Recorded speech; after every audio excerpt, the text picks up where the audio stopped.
have a question for you.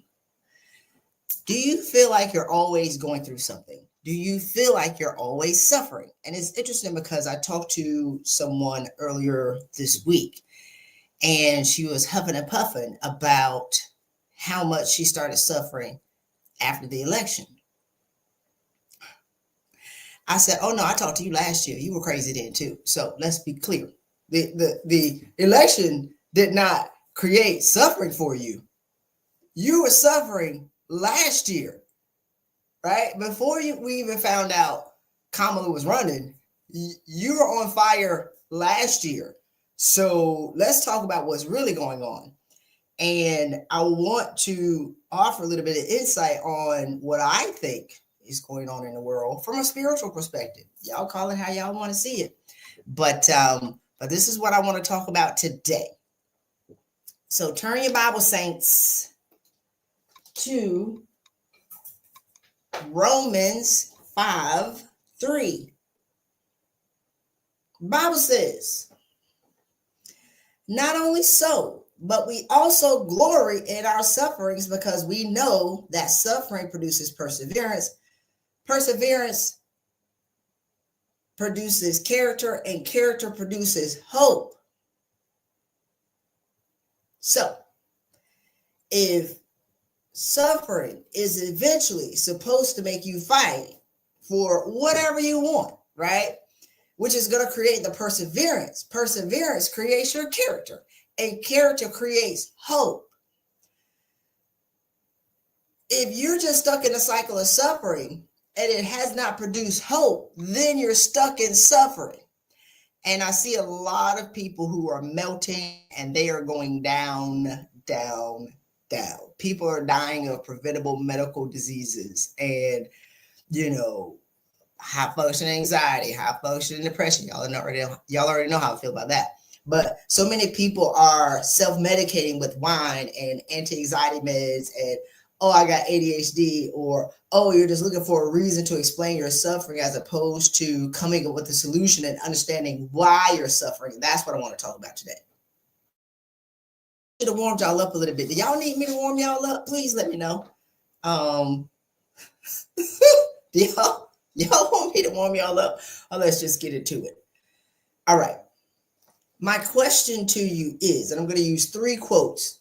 The Bible scripture was the first one because I want to provide some context for where you may be right now and how you can get unstuck and use your awakening as a catalyst to get into alignment with your assignment. Use this adversity to create the awakening standpoint so you can get back to the person that God called you to be. Not who your job says that you are, not how your career defines you, but the work that you came here to do as spirit. So, my second quote is going to be from James Allen, and As a Man Thinketh, one of my favorite books of all time. James Allen said, suffering is always the effect of wrong thought in some direction. Can y'all hear me? Let me put this microphone up. Suffering is always the effect of wrong thought in some direction. It is an indication that the individual is out of harmony with himself, with the law of his being. The sole and supreme use of suffering is to purify, to burn out all that is useless and impure. Suffering ceases for him who is pure. Okay, let's back it up a little bit. Let's break these sentences down. Suffering is always the effect of wrong thought in some direction. So in order to understand where you are right now, where are you going? What's your vision? What's the overall goal that you have for your life? And if you don't have that, and if you don't know that, that's the problem. Suffering is always the effect of wrong thought in some direction. Well, what's the right thought? What's the direction? Where are you going? What's your divine assignment? That's like if y'all remember anything If you haven't tapped into who you are and not necessarily find your purpose, you came here with it. You came here with your purpose. It was the size of a mustard seed. Suffering is an indication that you're out of alignment with the law of your being. So if your direction that you think your life is supposed to go is based on the environment that you grew up in, and if you grew up in a limited environment, then you think that your potential for your life is limited, and you got a job and you stayed there too long, and now you have defined your whole life based on what your job says that's possible for you, but that's not what God says is possible for you. That has been your habit to define your limitations, your potential based on what your job can give you, not what God can give you. So you've made your job your savior. Oh, Lord. You've made your job your everything, and God is over there in the corner. God says that all things are possible, and you say, well, I can only get what my job says is possible. So, okay, I wasn't supposed to be going there. Let's stick with it. Suffering is always the effect of wrong thought or some direction.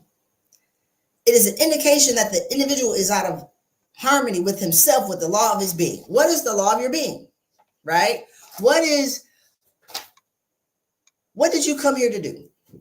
And did you take the first job smoking out of college, out of survival? Yo, I was going to write it this morning, and then I decided not to. Christy Rutherford, all this mouth, all this mouth in the military. Y'all know I didn't belong in the military. Now, I was highly successful. I want to be clear. I'm highly decorated. Highly. Because I'm a champion and I like to win. I didn't belong in the military long term. I was out of alignment with the law of my being. I am a comedian. I like freedom. I'm like a butterfly. I ride unicorns. That personality type does not belong in the military. I was class clown 1988 and 93, the only 2 years that we had superlatives in my high school, and I just wanted to be the funniest person ever. How did a free spirit, I used to do black and white people holding hands out of puff paint. That was me, cornball to the corniest when I was younger. Can't we all just get along? That was my thing. Freedom, joy, skating, right? Laughing, partying, playing spades from South Carolina. How did I end up in the military? Well, they had a scholarship program. I didn't want to go home, and it was a guaranteed job. Boom. Count me in. Y'all paying for me to go to college, and y'all gonna give me a check? Count me in. I actually loved it. Now, did I belong for a career? No. So, did you choose your first job out of survival? Why did you choose your first job? Was it because they offered it to you and you were desperate, or was it because, the Gen Xers, y'all know we get anything, we own it. Why did you choose your job? Was that in alignment with who you wanted to be, or was that in alignment with I graduated, I need to get me a job? Did the profession that you choose be based off of what you wanted to do or what your parents wanted you to do? Because I had clients who were super successful lawyers who were depressed because their parents wanted them to be a lawyer. That's not what they wanted to do. Their parents wanted them to be an engineer. That's not what they wanted to do. Their parents wanted them to be a mechanical engineer. She wanted to be a musician. When she chose being a musician, her dad disowned her. So, did you grow up in an environment where your choices were made for you? Your career path was chosen for you, and now you 35, 40, 50 something, and you're crazy, and you're miserable, and you're suffering. It's because you're out of alignment with the law of your being. That's not what you came here to do. Did you choose a career based off of, I need to do this so I don't have to go back home and live with my family then, and then you got stuck there now talking about security, and you're wondering why you're depressed in a 5-bedroom house with quartz countertops, driving a European car, talking about I got high functioning depression? I don't understand it. Talk about the oppression of your people and what your people went through. I wasn't supposed to go there. I'm supposed to act like I got some sense. That's why with my Harvard Business School shirt, I'm gonna bring it in, y'all. We're not gonna be yelling today. So if your first job was out of survival, the survival then created the lifestyle that we like.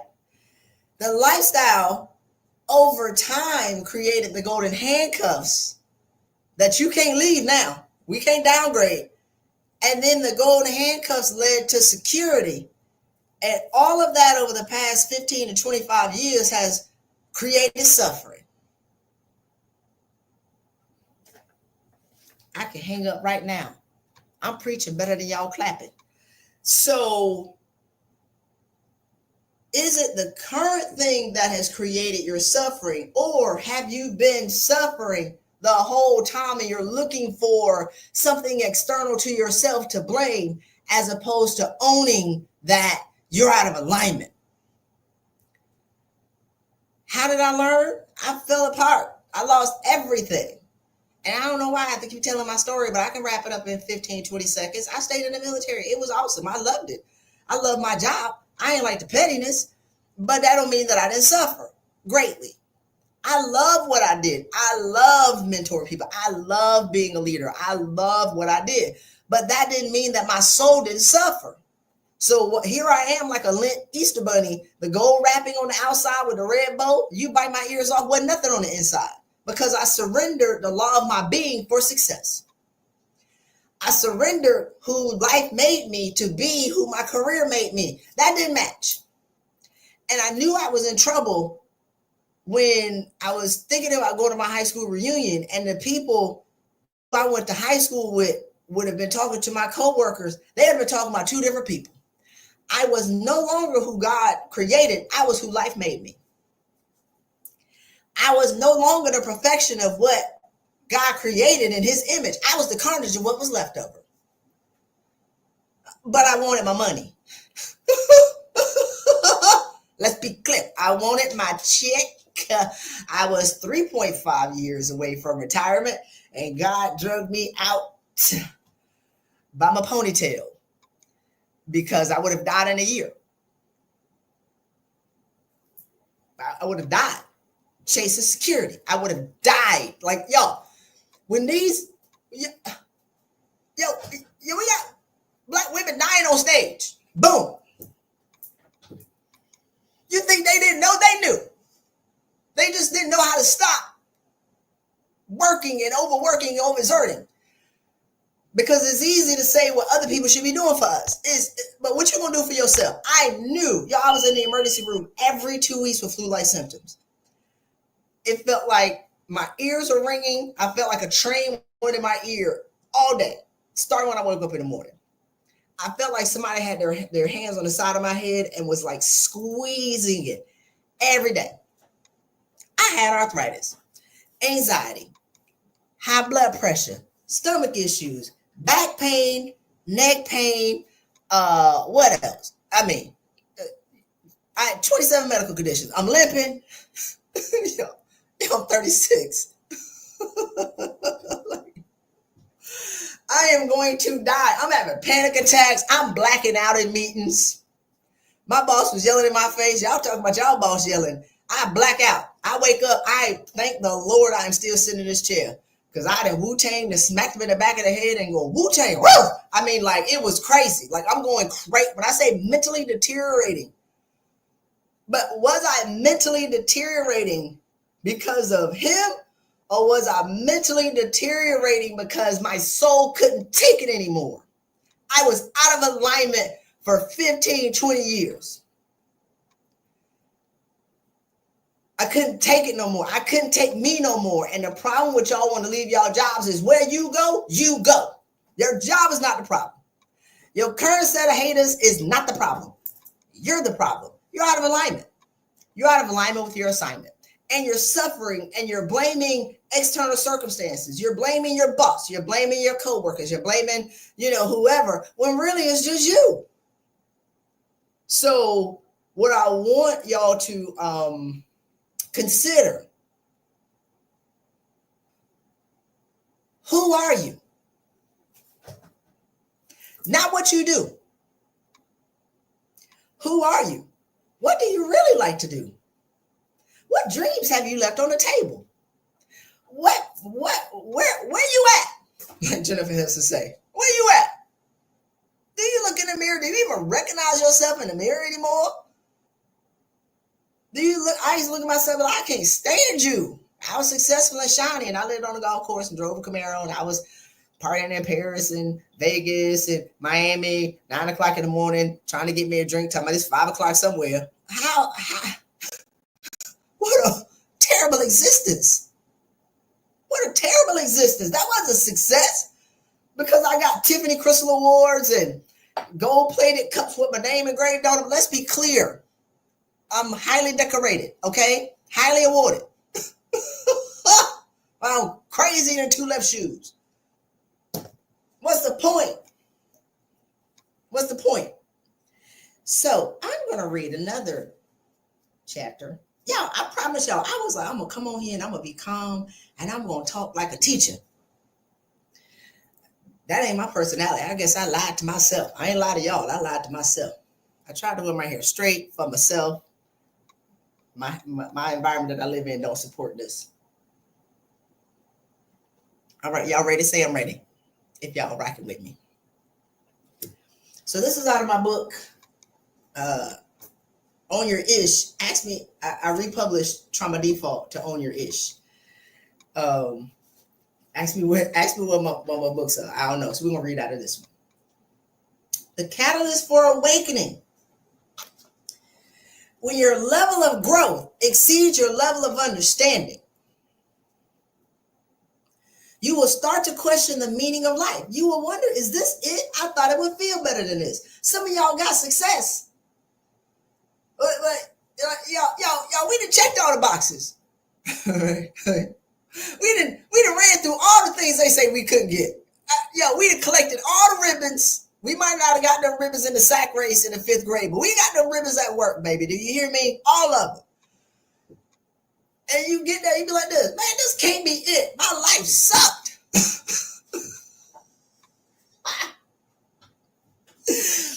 Y'all was successful. I'm Christy Rutherford, the greatest mother to ever do it, right? Her life sucked. My personal life sucked. Successfully, shiny. Personally, I suffered. I couldn't tell nobody. Who cares? Nobody. That's why when y'all try to tell me y'all story, I be like this, man, y'all, you better save yourself. Your family don't care you suffering. Not with your 3 degrees and your quartz countertops. They don't care. No, ma'am. No, sir. They don't care. And it doesn't invalidate your suffering. It's just like, this has to be an inside job. Awakening, or the desire to be awakened, is when you want to be different, even if you can't articulate it. It's when you want something different, but you don't know what it is. It is your inherent nature to grow and expand, and you may realize that you aren't living in your full potential, and that is no longer acceptable to you.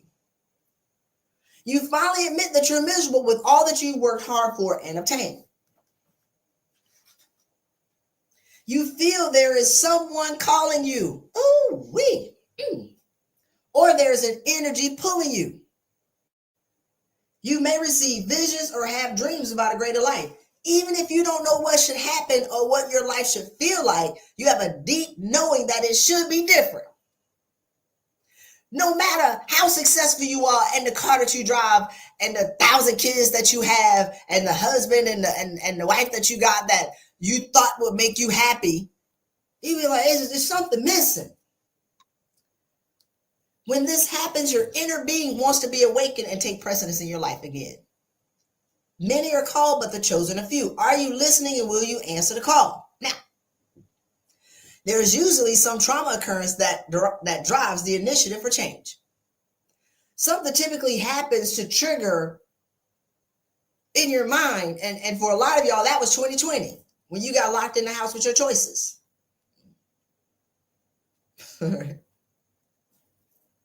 When you got locked in the house with your decisions and never paying attention to the SHIT show that you created in your life, you couldn't run from it in 2020.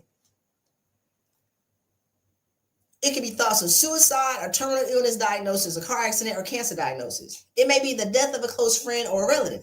It's something that shakes you to your core and makes you question the true meaning of life. Meditation, stillness, and wanting to heal deep suffering can also create an opening for the spirit to appear. Let me read that again. Meditation, stillness, and wanting to heal deep suffering can also create an opening for the spirit to appear. People either change through inspiration or desperation. Unfortunately, most people change through desperation because change is hard, and it typically takes something traumatic or dramatic to break the script of the story playing in your head. A new script starts playing and is louder than the one that's been playing for years on end. It is a new story that has broken the unconscious psyche and awakened the stirring soul that desires to reemerge. This can happen at any time in your life, so it's never too late. And it feels like a desire to surrender your plan for the plan. So a lot of y'all walk around here talking about y'all bipolar. That's just you trying to get you to agree with you to get on the road to being who you're supposed to be. Oh, I don't know if I can say that again. The two more people that need to agree on this earth are you and you. The spirit who came here to be great and the physical being who's acquiesced their lifestyle, their thoughts, their desires, and everything to fit into this puny human lifestyle when your spirit wants to be greater. You try to get you to wake up so you can touch and agree, and then you can rise to greater. So you can understand that anything is possible. So you can understand that you were designed to be great. So you can understand that you came here to break generational patterns for your family. That you came here and it is your birthright to be rich. That's what this part of you understands. This part right here, this raggedy you, this physical being you, the one who has a litany of excuses and reasons for why you can't do something, who winning? Did you read what God said about you? No weapon formed against me shall prosper. How did the election results change your potential of what's possible for you and your family? How did COVID and the hell that y'all forgot about, because now hell is normal, how did that change what's possible for you? It didn't. Not this you. So are you willing to look in the mirror and say, dang, Christy made me sick. I'm out of alignment. I'm out of alignment with the law of my being. Now, that doesn't mean you have to quit your job and jump out here in these entrepreneurship streets. That's not what I said. So I told you earlier about my client, super successful, highly acclaimed lawyer, right? Super successful. Got laid off, high functioning depression, like just sad, miserable, all this other kind of stuff. Come to find out, she used to be a poet. She forgot. She wanted to be a poet. She used to write poetry. She used to recite poetry. She used to do all these things. She forgot. And then once she started writing poetry again, and a couple other things, we got her in alignment, poof, depression went away.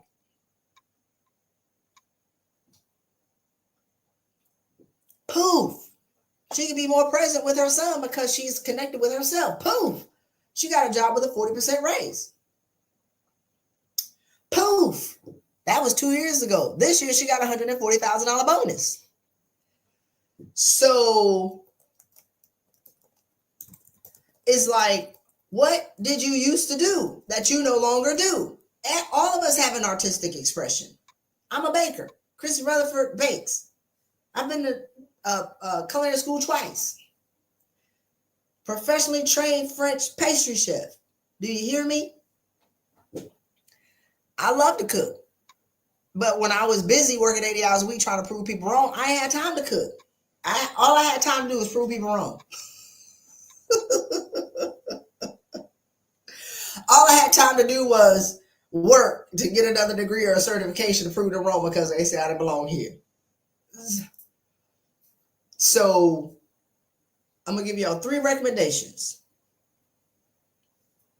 1, Be willing to tell the truth before you fall apart. Before you in your brother's house eating cheese at snack mix, drinking Ciroc with red berry Ciroc with muscadine juice out of a mason jar, and cheese at snack mix and nutty bars while watching Lord of the Rings because Frodo was on the journey. Before you fall apart and lose, I lost everything. When I say everything is one thing to be broke. It's another thing to be bougie and broke. Because I can't, let me stop. I'm about to go down this line of questioning. Well, I got to eat Little Caesar's pizza. I can eat, what, for $5, I can get a cheese pizza, and I got 4 meals. Like, I'm doing broke stuff. I was bougie. Hello, I was a 6-figure earner. I had nothing, no money. I got to eat white eggs. I was looking at eggs the other day. Like, I'm going to need these eggs I want my eggs to come from Happy Chickens. Okay? Brown eggs that are organic, that are grain fed, no antibiotics, no GMOs, no nothing. And I want them to be out in 50 feet. They got 50 feet to go right now. I'm checking these eggs. But when you ain't got no money, I got to eat white eggs that I don't know what them chickens been fed. I don't know if these chickens are walking around the size of turkeys because they got hormones that are pumped into them. You can't ask your family questions when you ain't got no money. You can't ask your Southern family no questions when you don't have no money. Talk about where these eggs come from. Are these Happy Chickens? Are these eggs grass fed, or are they eating freaking, I don't know, cow manure or something? You gotta ask them questions. You better eat these eggs and shut up. Now, I probably went too far on that, but I don't care. So that's number 1. Tell the truth. Tell the truth. Change before life makes you change. That's number 2. Because I'm researching now, because I'm now starting to talk about burnout. I mean, y'all, I've been talking about burnout forever, but now I ain't no more corporate. I got to bring y'all the language, right? It's 12 stages of burnout. Stage 12 is when you mentally and physically collapse. And I'm mentally and physically collapsed. And so I see a lot of y'all talking about, I'm burning out. No, burnout. I guess that's why there is 12 stages. A mental collapse is like, y'all know how an accordion has it has a frame and it extends in and out with the air. Mental collapse is when the accordion breaks. Ain't nothing. Y'all, all the wires popped out. No juice, no in and out. I could not talk for a year. All this mouth been getting wrote up in class since the 1st grade. Christy's a good student, but she talks too much. All this mouth could not talk. I could not create a sentence for a year. And burnout has become so common, and women laugh about it. Okay, why does light just go out? Women laugh about it like it's funny. I don't think nothing funny about it. What you laughing for? Right? Like, it's become comedy relief. Everybody laughing. Now I'm gonna say this and I'm gonna hang up.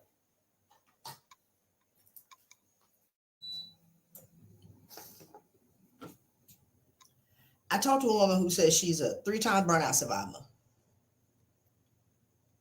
What? Wait, you ain't burnout as a badge of honor? What is you trying to one up me on burnout? That is not a competition that I'm willing to engage you in. Y'all are like measuring burnout results like y'all used to do y'all awards at work. It's now funny. 3-time burnout survivor. What did you not learn, ma'am? Hello? What? Because I tell you what, I never end up in my brother's house again. Never. Ever. That ain't gonna happen. So y'all talking about all the stuff that's going on in the world, I don't know what y'all talking about. Y'all talking about the next time we put on LinkedIn that your black women are not okay? No, that's you. I don't know what y'all talking about. I don't know what y'all reading that say I'm gonna lose ever. I don't know what y'all saying that say we gonna suffer. No, you gonna suffer unless you do something about it. Because everybody's not suffering. Right? I don't know what y'all talking about. All this, everybody going crazy. When I say I have no clue what y'all talking about, I have no idea what y'all talking about. My mom yesterday was telling me about the snow in New York. I was like, what? I don't know what you're talking about. I don't watch the news. What, they got 5 feet of snow, huh? I don't know what y'all talking about. I'm minding my business. And I'm in alignment with the law of my being to do what I came here to do. I can't do that distracted. I can't do that in pain.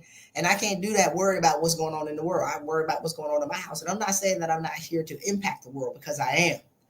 But in order for me to be happy, healthy, whole, and act like I got some sense, I have to be able to manage what I allow into my mind. And that's maybe that'll be my podcast for the next one of some other tips. But the first thing is I want you to ask yourself, are you in alignment with the law of your being? The second thing is, did you choose your job because you love it, or did you choose it out of survival and now you're suffering? And it's not your current set of haters that's making you suffer. It's you're out of alignment. And then the third part is, what do you really want to do? Not what looks shiny because Instagram say you're gonna be rich, because they lying.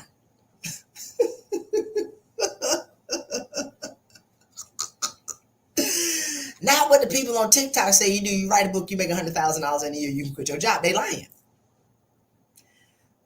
Not the people who wrote their sales page with ChatGPT, they gonna take your money, they're not gonna deliver because they don't know what they're talking about. They lying. I want you to get clear on what are you here for, and what's gonna make you happy. Period.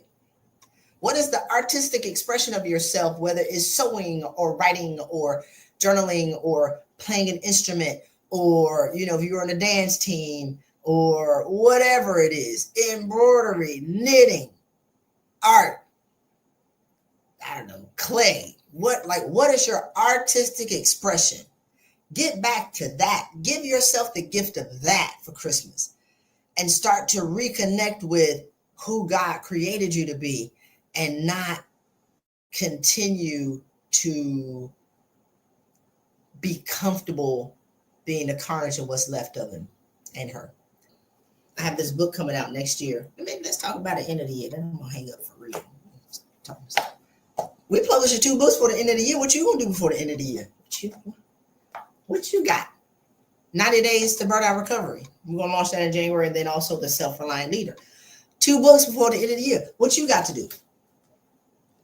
I think the main thing that I want you to do with this urgency of me trying to get these books done is think about what's gonna make you happy. And once you find that, your life will never be the same for the best. Bye, y'all.